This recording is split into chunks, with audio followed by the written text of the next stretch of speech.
اعوذ باللہ من الشیطان الرجیم بسم اللہ الرحمن الرحیم۔ کل ہم نے ساتویں امام موسیٰ کاظم علیہ السلام کی زندگی کے پڑھنے کا آغاز کیا تھا اور ہم نے امام کے نام کو جانا، آپ کی کنیت کو جانا اور آپ کے لقب کو جانا، آپ کی والدہ کہاں پیدا ہوئے، کب آپ کا انتقال ہوا۔ صحیح ہے، آپ کے دور کے خلفاء کون کون سے تھے، ان میں سے منصور دوانقی صحیح ہے کہ جو کب آیا مولانا 136 سے ہے، پھر دیکھ لو ایک بار منصور دوانقی یہاں تو دیے ہی نہیں ہے، اچھا اوپر ہوگا کہیں، ہاں 136 سے 158 تک رکھا ہے، جس نے ہمارے چھٹے امام کو زہر دیا۔ تو جب چھٹے امام کا انتقال ہو گیا اور انتقال ہونے کے بعد اس نے مدینہ کے گورنر کو لکھا کہ جس کو بھی امام جعفر صادق علیہ السلام نے اپنا وصی بنایا ہے اس کی گردن کاٹ دو۔ تو جب وصیت نامہ اس نے دیکھا تو اس میں سب سے پہلا نام خلیفہ وقت کا منصور دوانقی کا، دوسرا نام اس کا خود کا یعنی جو مدینہ کا حاکم تھا، تیسرا نام چھٹے امام کے بڑے بیٹے جناب عبداللہ کا۔ صحیح ہے، جانتے ہیں نا چھٹے امام کی کنیت ابو عبداللہ ہے، کیا ہے کنیت؟ ابو عبداللہ، صحیح ہے۔ اور ابو عبداللہ کس کی کنیت ہے؟ اور امام حسین علیہ السلام، السلام علیکم یا ابا عبداللہ، جو ہم سلام بھیجتے ہیں کہ ابا عبداللہ کون ہے؟ اور احادیث میں زیادہ تر جو آتا ہے قال ابو عبداللہ الامام جعفر الصادق، تو وہاں ابو عبداللہ کون ہے؟ ہمارے چھٹے امام۔ تو آپ کے بڑے بیٹے عبداللہ، صحیح ہے، اور پھر کون؟ دوسرے آپ کے بیٹے موسیٰ ابن جعفر اور آپ کی زوجہ جناب حمیدہ خاتون۔ کہا خط کے آخر میں مدینے کے گورنر نے یہ بھی پوچھا تھا کہ ان میں سے وہ کس کو قتل کرے، نام تو انہوں نے اتنے اتنے کے دیے ہیں، کہ ان میں سے کس کو قتل کیا جائے۔ منصور جو ہرگز یہ تصور بھی نہیں کر رہا تھا کہ ایسی صورتحال کا سامنا کرنا پڑے گا، لہذا وہ بہت زیادہ غصے میں آ گیا اور چلا کر بولا انہیں قتل نہیں کیا جا سکتا۔ ظاہر ہے صورت میں کس کو قتل کرے گا؟ اگر باقی ان کو کرے گا تو اپنے کو بھی اور اس کو بھی تو کرنا پڑے گا۔ تو غصے میں وہ چلا کر بولا کہ انہیں قتل نہیں کیا جا سکتا۔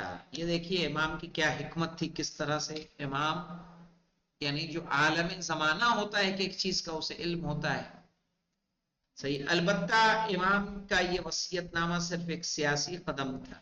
کیا تھا مولانا؟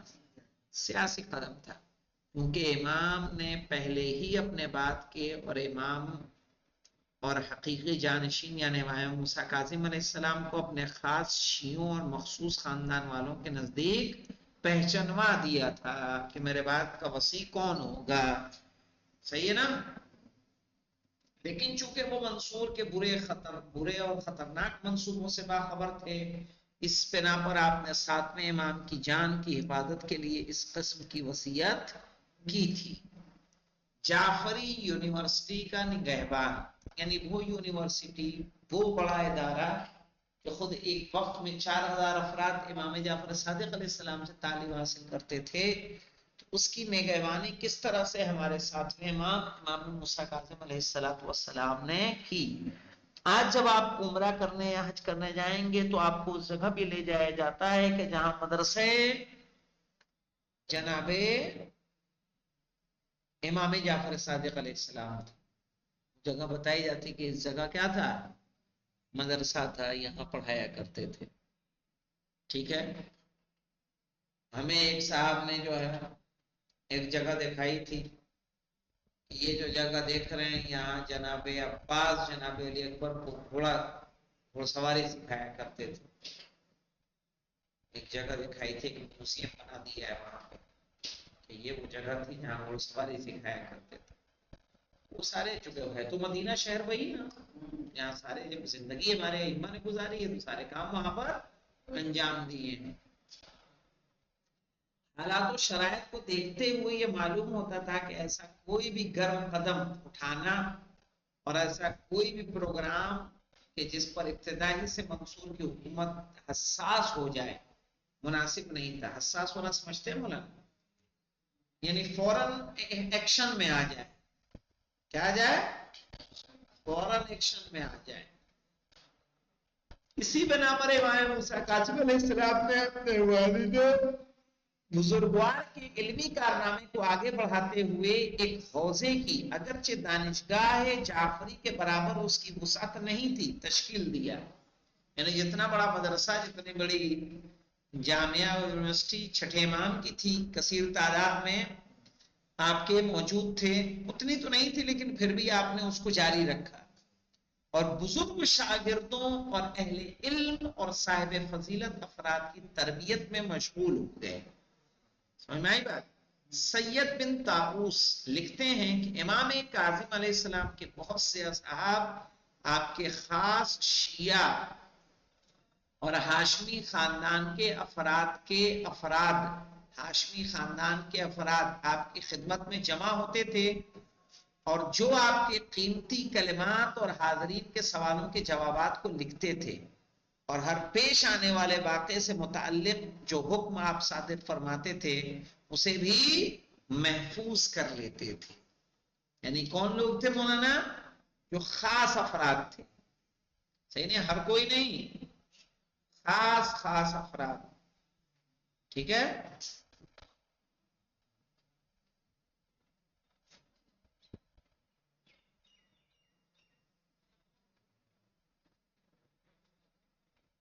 اب دیکھیں مولانا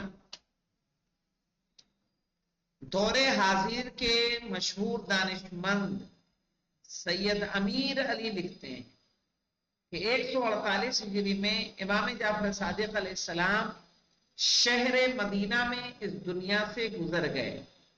دیکھ رہے ہیں نا کہاں گزرے؟ شہر مدینہ میں. چھٹے امام کہاں دفن ہے؟ جنت البقیع میں مدینہ میں.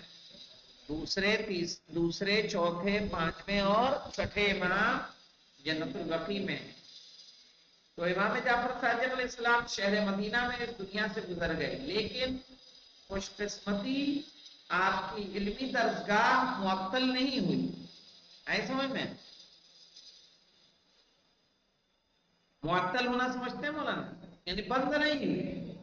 جو علمی درسگاہ آپ نے کھول رکھی تھی وہ بند نہیں ہوئی بلکہ آپ کے فرزند اور جانشین امام موسیٰ کاظم علیہ السلام کی رہبری میں اپنی بہار کو بچائے رکھا. صحیح ہے؟ بہار کو بچائے رکھا یا نہیں؟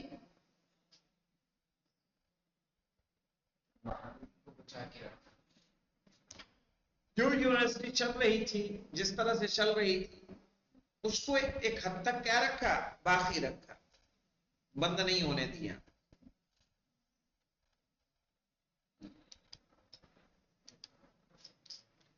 اب دیکھیے یہاں پہ کہہ رہے ہیں امام موسیٰ کاظم علیہ السلام نے صرف علمی لحاظ سے ہی نہیں اس دور کے دانش مندوں اور مردان علم تحت الشعاع میں ڈال دیا تھا. یہی ہے مولانا. بلکہ اخلاقی فضائل اور ممتاز انسانی صفات کے لحاظ سے بھی خاص و عام کی زبان پر تھے. یعنی ایسا نہیں کہ صرف جو ہے کچھ لوگوں کو جو ہے آپ نے نور پہنچایا بلکہ کہہ رہے ہیں اخلاقی فضائل اور ممتاز انسانی صفات کے لحاظ سے بھی خاص و عام کی زبان پر ہمارے ساتویں امام کا چرچا تھا. اس طریقے سے کہ تمام علماء جو آپ پر آپ کی پر افتخار زندگی کی واقفیت رکھتے تھے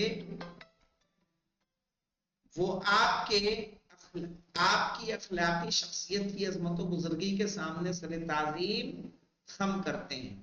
سمجھ میں آئے؟ یعنی ویسے لوگ کچھ امام کے زمانے میں چونکہ جو امام ہوتے ہیں نبی ہوتا ہے، نبی اور امام اپنے دور کے عالم زمانہ، یہ شرط ہے امام کے امام ہونے میں، نبی کے نبی ہونے میں کہ اس کے دور میں اس سے زیادہ عالم کوئی اور نہیں ہو سکتا. کسی بھی فن میں لے لیں گے اس سے زیادہ جانکار کوئی ملنے والا نہیں ہے.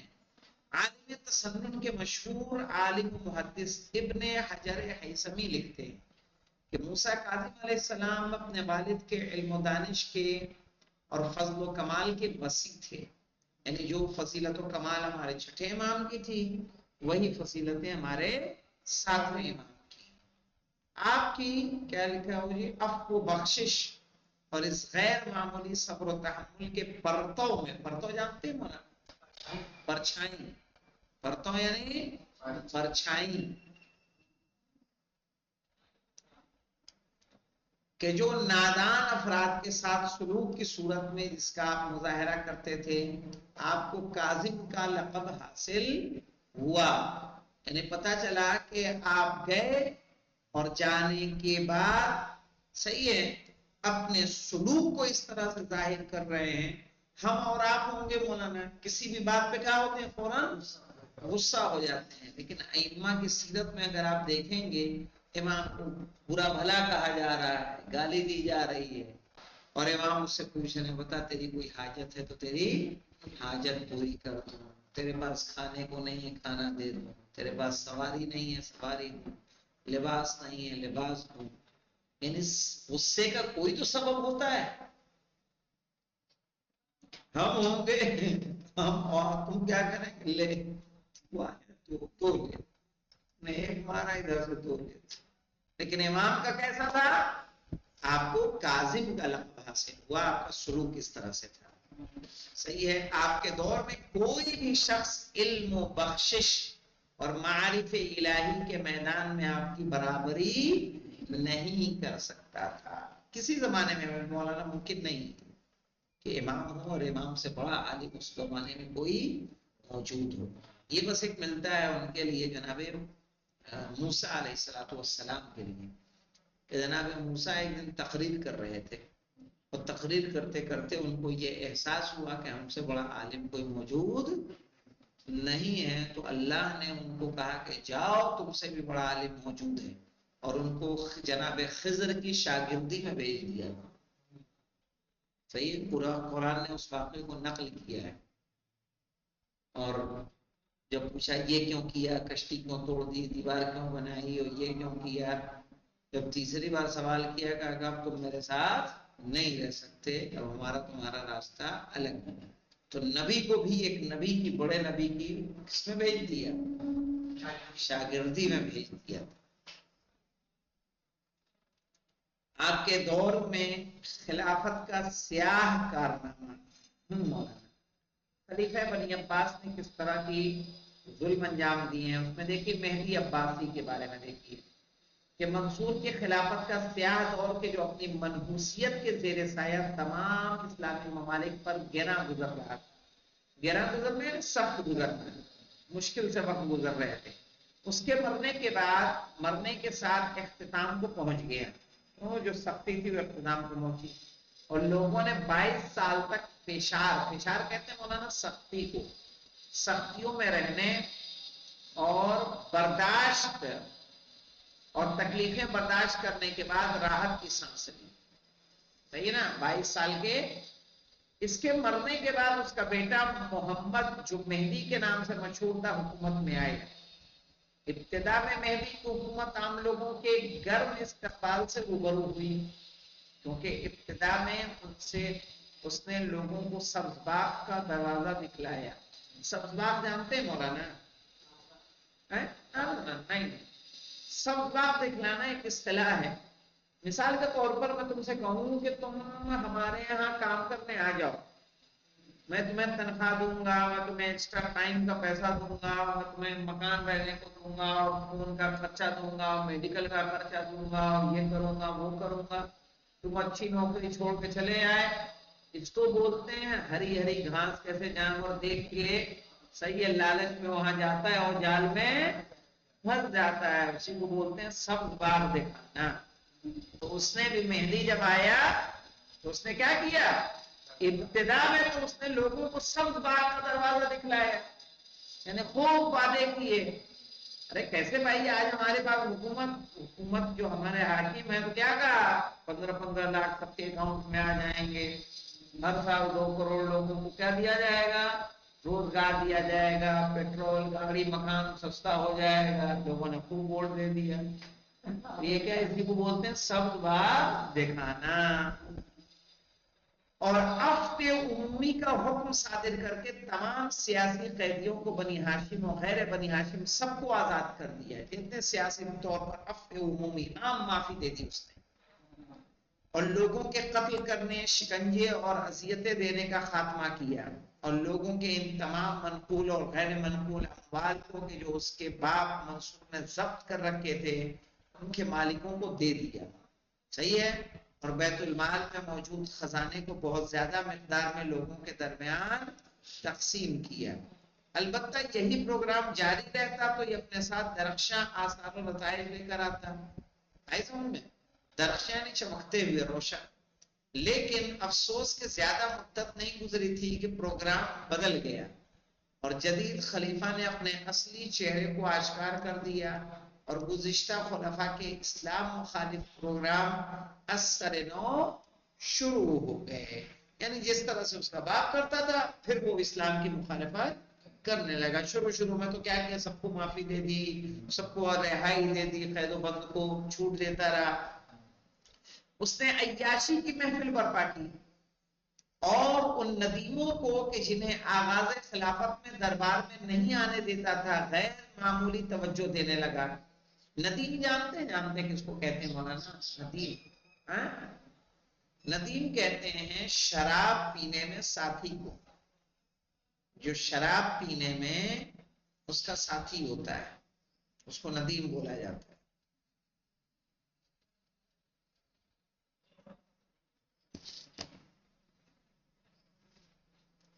تو ان ندیموں کو کہ جنہیں آغاز خلافت میں دربار میں نہیں آنے دیتا تھا. سمجھ رہے؟ پہلے تو ایسا سخت تھا کہ جو شراب ساتھ میں پیتے تھے ان کو آنے نہیں دیتا تھا. اور بعد میں کیا ہوا؟ غیر معمولی توجہ دینے لگا. ان کو اتنا خاص بنا دیا کہ پھر مت پوچھو کسی اور کی طرف متوجہ نہیں ہو رہا ہے.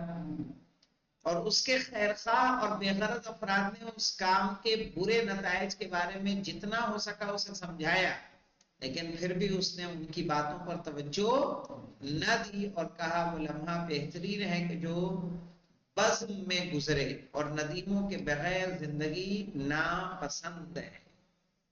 اللہ اکبر.